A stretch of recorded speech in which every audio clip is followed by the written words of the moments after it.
Right, so the Defender's come in handy. We got some local roads are flooded around here, so you can see it's not too deep. We came along here just when we popped into work earlier, and we've got there was a BMW stuck.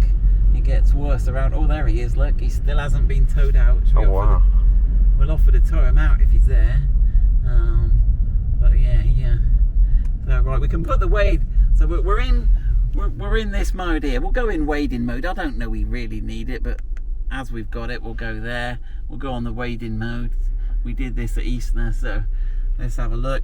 And again, it's annoying when you put it in wade mode. I really wish it would give you the wade sensing automatically. Here it comes. Come on. Did I press that, George? Might have to press it again. Oh, it's just being slow. There we go. Okay. So let's have a look how deep he got stuck. But you see, it's barely up to my tyres. It's showing, but it looks like he possibly caused a bow wave and got it into his. We'll just be careful not to get into the ditch by the side here. It's just saying it's above my tyres. It's not that. There's no one in there, is there? No. But it's not above his doors. I reckon he'd be all right. But yeah, he clearly got into a bit of a pickle.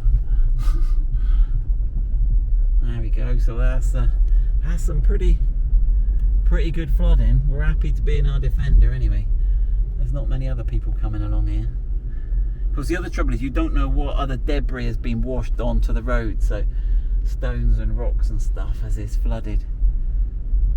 Oh, there's a dog.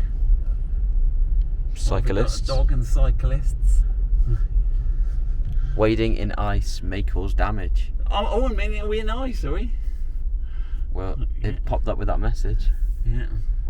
How does it know we're in ice? I don't think we're in ice. No, it don't look like we're in ice. I think it's just looking at the temperature. So. Well, there you go.